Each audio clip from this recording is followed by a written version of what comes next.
Right, you may recognise this track. This is Blisters from my new album, solo album on mute. I'm playing this to show you, to give an example of how I recorded a lot of the album, which was a mixture of different technologies and techniques.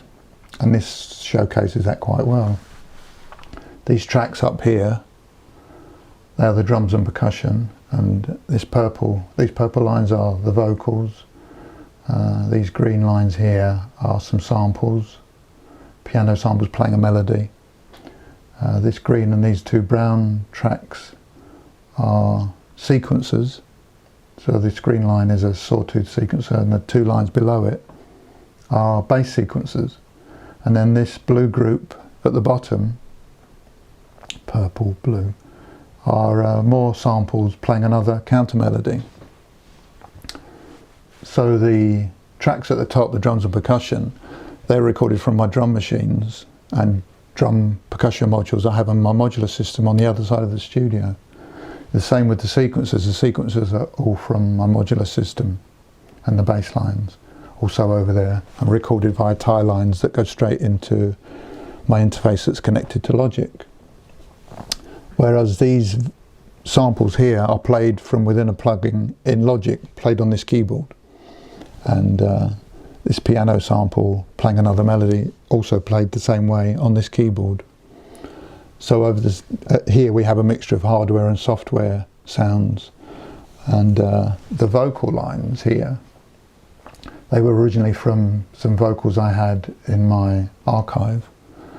And those vocals were sent out to this Eventide H8000 effects unit and this TC Fireworks effects unit, and then recorded back into Logic again to get the unusual sound on the vocal. And this is quite a low track count by my normal standards. If I'm recording with Chris and Cosy or Throbbing Gristle, we usually have much higher track counts than this, sometimes 20 or 30 tracks when you're editing and chopping and cutting and pasting. Actually, the track behind this, which is Cern Ubiqua, this track has even less tracks. It's only got 16 audio tracks. And again, this was recorded in a similar manner. There are some loops, drums and percussion at the top again, recorded from my modular system and drum machines. A bass sequencer that was recorded from the Roland section of my modular system.